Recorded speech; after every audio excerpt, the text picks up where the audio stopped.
안녕하십니까. 한문화 강좌 TV를 맡은 한의사 이한영입니다. 반갑습니다.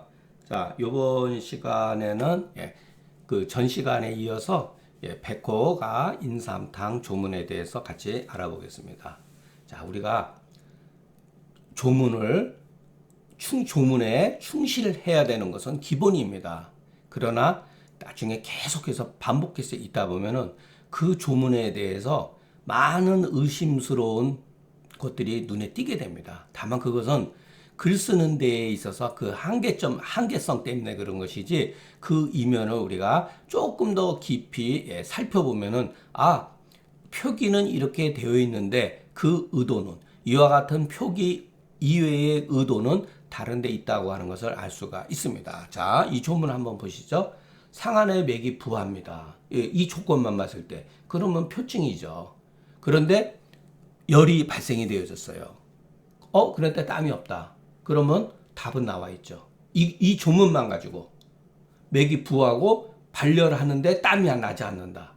그러면 이 사람은 온몸이 쑤시고 아프죠. 신체 동통이 있을 수밖에 없습니다. 왜? 땀이 나지 않으니까. 그리고 가슴도 답답하고 흉만감도 있을 수가 있고 천식도 있을 수가 있죠.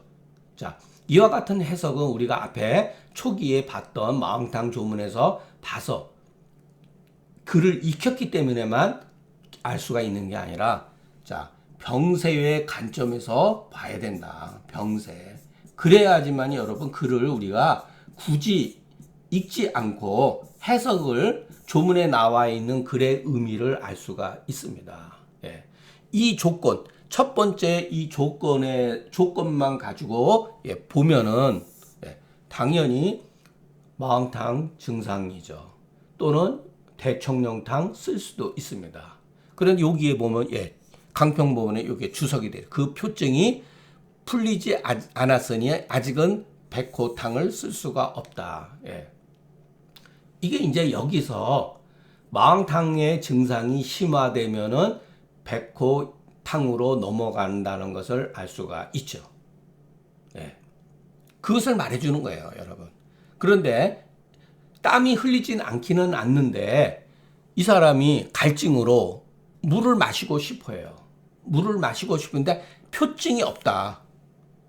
표증이 없다. 그러면 여기 맥부에 발열 무한한 것은 이게 표증이 아닙니까? 여기서 표증이 없다 그랬잖아요. 그러면은 상한 맥부 발열 무한과 무표증이라고 해요. 이것은 여러분 후세 사람의 일종의 주석이죠. 주예죠. 주예 문자라고 그랬죠. 저는 이런 걸 주예 문자. 조금 더 위탁이라고 하죠. 위탁이다. 이건 누군가의 개인적인 뜻이죠. 왜? 오해할까봐. 이거 덮어놓고 마왕탕이나 대청령탕을 쓸까봐 이름 마루에다가 표증이 없다 이렇게 쓴 겁니다. 그러니까 어떻게 보면은 노파심이에요. 자상하게 말해준 거예요. 야, 이거 후세 사람들이 상한맥부 발열무한 가려금수 한 경우에 잘못하면 이것을 표증으로 볼 수가 있겠구나라고 생각을 해서 표증을 보면 안 된다고 하는 것을 말해주고 있습니다. 왜? 이 처방에 근거해가지고.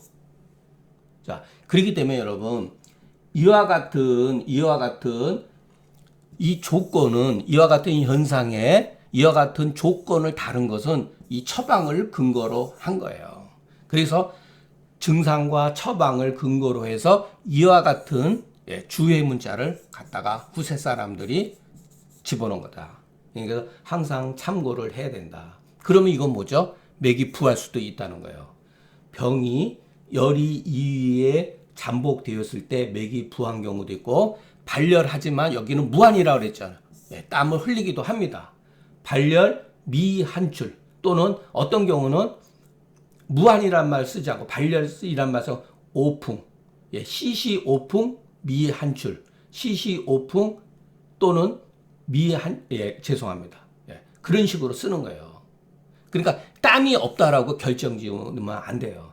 때에 따라서 땀을 흘릴 수도 있고 흘리지 않을 수도 있다라는 거예요. 왜? 그 열이 발작하는 여부에 따라서 그렇게 하는 거죠. 그래서 우리가 항상 여러분 이 조문을 이렇게 글자 그대로 믿지 마시고 병세의 관점에서 여기서는 땀이 없다고 했지만 다른 조문으로 봐서는 그 조혈의 발작 여부에 따라서 땀을 흘릴 수도 있다라고 하는 그 개연성을 가지고 보셔야 됩니다.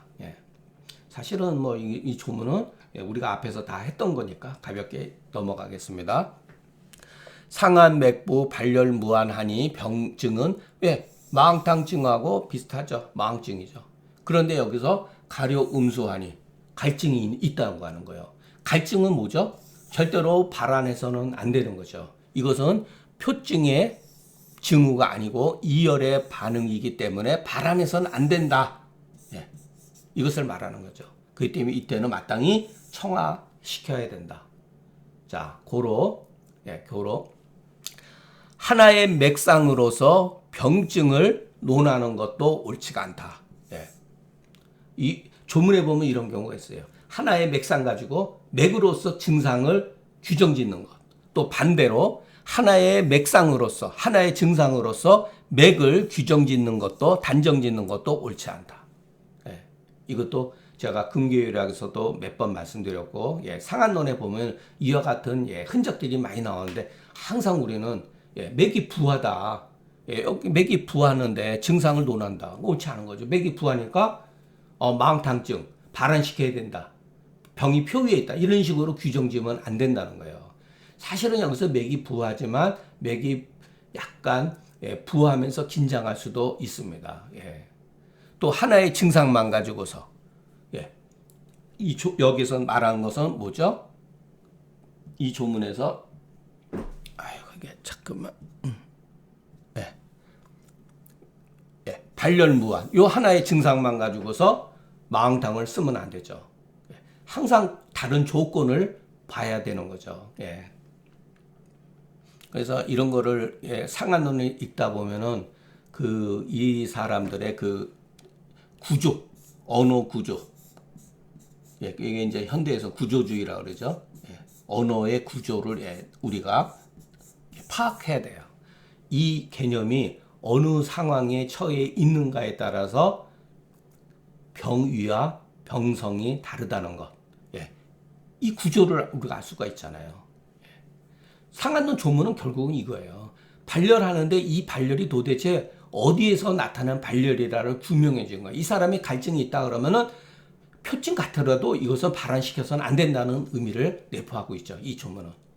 짧은 조문이지만 우리가 예를 들어서 상한론을 이해할 수 있는 좋은 조문으로 보여집니다. 그래서 여러분들 이것을 반드시 기억을 하셔야 돼요. 하나의 맥상만 가지고서 증상을 병위를 논하지도 말고 하나의 증상만 가지고도 증상으로서 맥을 규정지어서도 안 된다 이런 소리죠.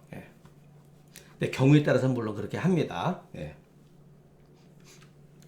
혹자는 말하기를 발열 무한한 경우 대총령탕으로 치료하고 그럴 수가 있죠. 그런데 가려금수 무표증 백호탕으로 치료한다. 그렇기 때문에 마왕탕, 대총령탕, 백호탕, 또 백호가 인삼탕 이렇게 발전해 나가는 것을 알 수가 있습니다. 그 병세의 관점에서 보면 이것 또한 해석의 방법이다. 선택은 각자 개인에 달려 있다.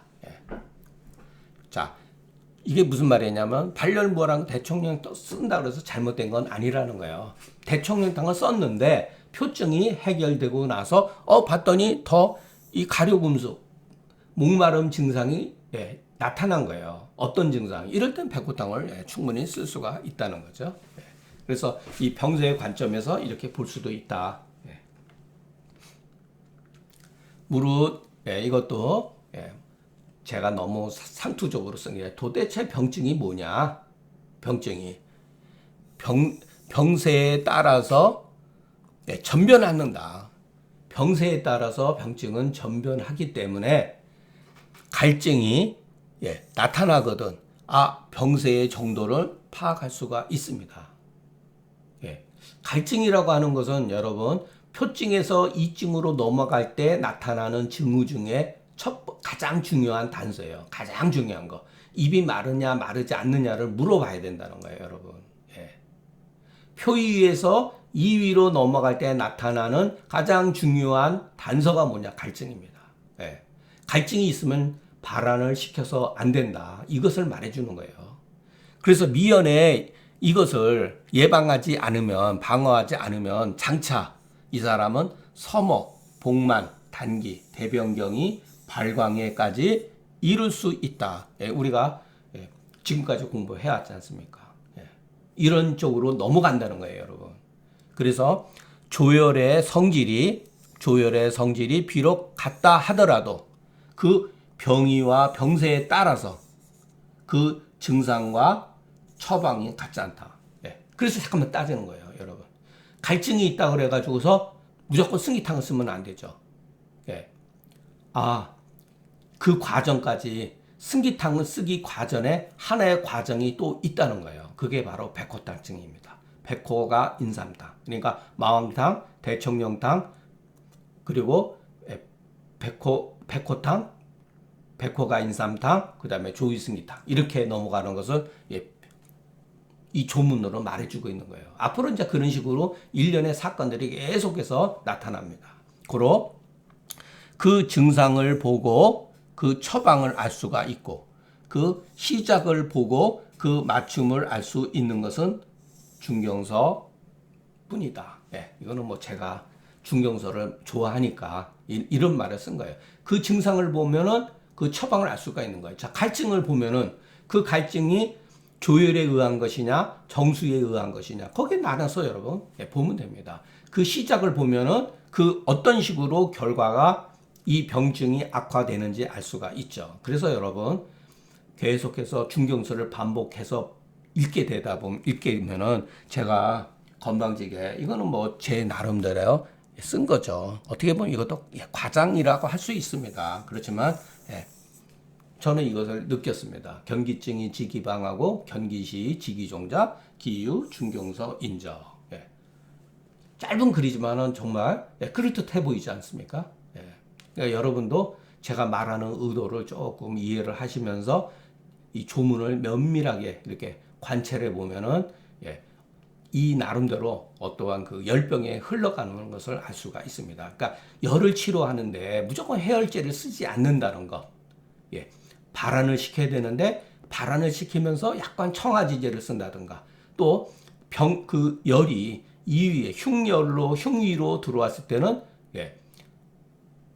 백호탕을 쓴다든가, 조금 더 심화돼 가지고 심화 비경까지 나타났을 때는 백호가 인삼탕을 쓰고, 복만과 서머라든가 벌써 대변에 이상이 생기기 시작하면은 그 다음에 조이승이탕을 쓴다는 거죠. 이게 바로 일련의 과정을 말해주고 있는 거예요. 그래서 우리가 병세를 항상 병세의 정도를 파악해야 된다. 그래서 부분적으로 우리가 해석에 있어서 오류를 범하더라도 병세라고 하는 큰 틀에서 보면은 그렇게 확률적으로 많이 떨어지지 않는다는 거. 태양병, 소양병이 병병에 심화가 굳어 있다. 그러니까 이것은 여러분 의미가 없어요. 궁극적으로 현재의 나타난 증상이 중요할 뿐이에요. 심화가 굳으면서 경황이 강하고 어지럼증이 있다. 이게 중요한 겁니다. 이거는 뭐죠? 심화경은 일종의 본체, 뿌리. 뿌리. 이거는 경황강의 현은 뭐죠? 현상, 용. 그리고 이것은 병정. 이렇게 볼 수가 있죠. 이럴 때 마땅히 대추혈, 폐수, 간수를 자침하고 합법을 써서는 안 된다. 심화경이 있으니까 여러분 이것은 대시오탕류로 쓸 수가 있죠. 이런 말은 후세 사람, 여기에 나오는 침법은 전부 다 후세 사람의 기록으로 보는 거에 맞습니다. 이건 제가 한 소리가 아니고 그 전선 모든 주석가들 그런 말을 했습니다. 이것은 그리고 근거가 없어요, 여러분. 대추와 폐수와 간수에 자침하라 그랬는데 그러면 중안에다가 자침하면 안 됩니까? 할 수 있습니다, 여러분. 얼마든지 여러분. 여기가 딱딱하게 굳어 있잖아요. 그 반응으로 인해 가지고 심화경이 굳어 있기 때문에 그 병세에 의해 가지고서 목 주위가 강직이 되고 어지러운 증상이 있을 수가 있다는 거죠. 이 여러분 어지러운 증상은 대체로 담음에 의해서 그런 거예요. 그러니까 저 같으면은 대시오탕을 쓸 수가 있겠죠. 여기에다가 여러분 중안에다가 자침하고 또는 기문에다 자침해도 가능합니다. 꼭 이것만을 지킬 필요가 없다는 거. 참고사항이죠. 이게 틀렸다는 게 아닙니다. 참고할 뿐이지. 최인식 선생님이 뭐라 그랬냐면 이 조문의 명분을 비록 태양 소양병이라고 이렇게 규정지었잖아요. 조문에. 이것을 알고 보면 소시오탕증에 불과하다. 이건 참 멋진 해석입니다. 150조문은 내는 태양과 소양이 병병함에 의사가 도리어 하를 썼는데 결용이 일으켜서 심화가 딱딱하며 또 설사가 멈추지 아니해서 물이라든가 장을 삼키지 못하고 그 사람이 신번한 경우는 이 조문의 오치로 인한 그 오치 하에서 설사한 후유증이라고 하니 이 말이 조금 맞는 것 같다. 뭐 여러분들 이거는 그냥 제가 저도 그냥 궁색해 가지고서 다른 분들은 어떤 식으로 해석을 했는가 이렇게 했는데 이렇게 나름대로 다른 조문을 인용을 해 가지고 했습니다. 그러니까 이건 뭐 참고하면은 뭐 문제될 거는 없죠. 이 경우 마땅히 대추, 폐수, 간수를 자침하라고 하는 것은 그러나 설령 기문열에 자침을 할지라도 어찌 불가하게 되겠는가. 여러분 중안에다 할 수도 있고 중안, 상안에다도 얼마든지 자침할 수가 있습니다. 조심스럽게 자침하는 거는 크게 무방하다고 봅니다. 그래서 여러분 이거는 그냥 참고 사항으로 이렇게 보시면 좋겠습니다. 그러니까 우리가 궁극적으로 이 조문에서도 우리가 관심을 기울여야 하는 것은 이와 같은 것은 물론 참고는 해야 되겠지만 이 현상이 이게 가장 중요한 거예요. 이 병이 뭐 병명 여러분 이거 없어도 아무 상관이 없습니다. 이 조문에서. 그래서 기릭동동의 유치방을 보게 되면 이런 조문 없어요. 이런 거 다 뺐습니다. 그냥. 오히려 심화 비경하고 협파만을 썼겠죠. 기릭동동 같은 경우 제가 확인을 안 해봤습니다. 예를 들어서 이것에 대해서 반응으로 나타나는 거죠. 이게 중요한 거죠. 이 두 가지가. 자, 또 태양과 소양이 합병함에 설사하는 경우는 황금탕을 쓴다. 이것만 가지고 쓸 수가 없죠. 이거는 누군가의 판단이잖아요. 이거 우리가 증거를 가지고 황금탕을 써야죠. 황금이 설사하는데 여러분 황금을 쓸 수가 있습니까? 쓸 수가 있죠. 앞서서도 말씀드렸지만 설사하는 원인 중에 두 가지로 나누면은 협열, 협판이 제일 많죠. 몸이 냉해가지고 이거는 거는 여러분 만성적으로 가지고 있는 사람들이죠. 일단 황금은 일시적으로 열에 의해 가지고 설사를 할 수가 있습니다. 일단 황금탕을 쓰는 거죠. 그러니까 일시적인 현상이다. 황금탕을 쓸 수 있는 것은 이 경우 만약에 구역감이 있을 때는 황금탕에다가 반화 생강을 집어넣는다. 그럼 여기서도 우리가 반드시 배워야 될 거는 반화와 생강은 무슨 작용을 하는가? 구토증을 진구하는 작용이 있다. 반화와 생강은. 그리고 얼마든지 황금이라는 약과 황금은 성질이 찬 약이잖아요. 반화와 생강은 굉장히 뜨거운 약이죠. 이거를 쓸 수가 있는가? 그런 것 때문에 여러분 큰 틀에서 보면 이게 뭐죠? 반화하고 황금하고 섞어서 쓰는 약이 이게 바로 대표적으로 사심탕입니다. 사심탕을 쓰면 돼요, 여러분. 반화 사심탕을 쓰면 됩니다. 굳이 우리가 뭐 황금탕 뭐 이런 거 하지 마시고 이게 쉬운 경우 아니에요, 여러분. 딱 이렇게 황금하고 몇 가지 약만 쓴다는 것은 정말로 뛰어난 사람이 아니면은 이렇게 도달할 수 있는 영역이 아닙니다. 그러니까 우리는 기본적으로 사심탕 가지고서 거기에 대해서 가감하면 될 것 같습니다. 앞조문에서는 태양 양명 합병에 반드시 설사하는 경우는 갈근 탕으로 치료하고 다만 구토가 있는 경우는 갈근에다가 반화탕으로 한다. 앞에 조문 태양과 양명이라 그랬죠. 이 조문에서는 태양과 소양이 합병할 때 설사하는 경우는 황금탕으로 치료하고 구토하는 경우는 황금에다가 반화생강을 집어넣어서 치료한다라고 되어 있죠. 설사 그렇다 하더라도 황금탕의 방의를 이러한 합병이라고 하는 명분에서 구하지 말고 반드시 심화비, 복직근 구련에서 그리고 구해야 된다. 이게 더 중요한 거죠. 심화비가 있고 복직근 구련이 있어야지 황금과 백작약을 쓸 수가 있는 거죠, 여러분.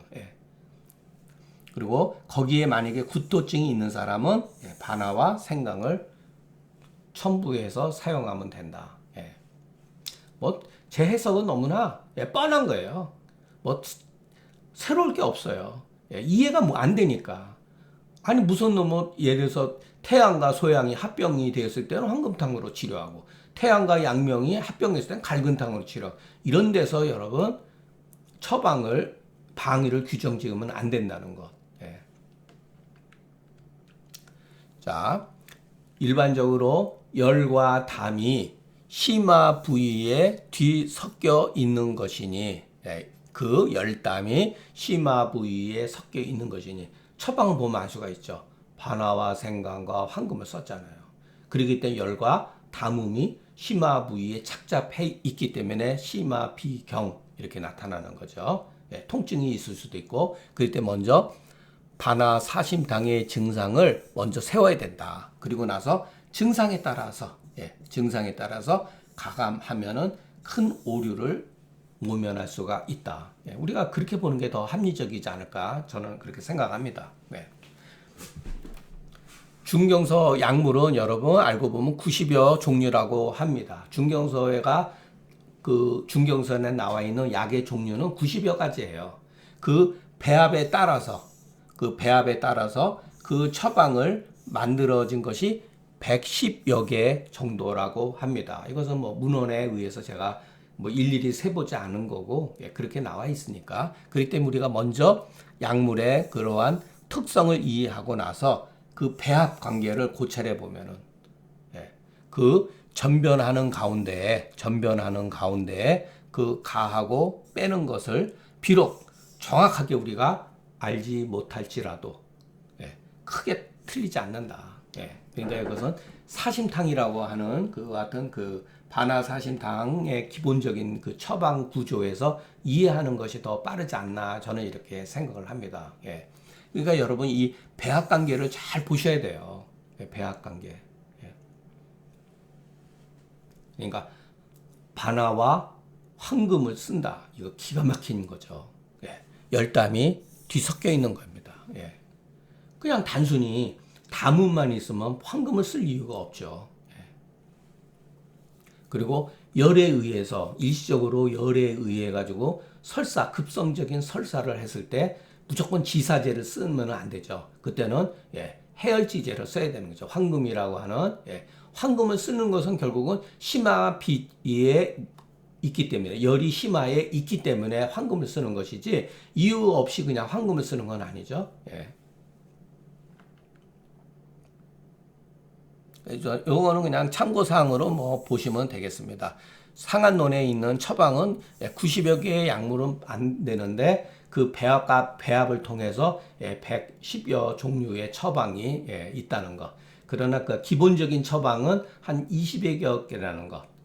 그렇게 해서 먼저 20개의 처방을 우리가 숙지를 하면서 그 변증으로 나가는 것이 올바른 공부라고 생각합니다. 제가 뭐 오늘 강의 내용 자체는 뭐 저도 솔직히 하면서 자신 없다는 거, 그래도 또 하나의 또 과정이기 때문에 또 안 할 수도 없고, 그래서 여러분들이 제 마음을 조금 이해해 주셨으면 감사하겠습니다. 오늘 강의는 여기서 마치겠습니다. 경청해 주셔서 감사합니다.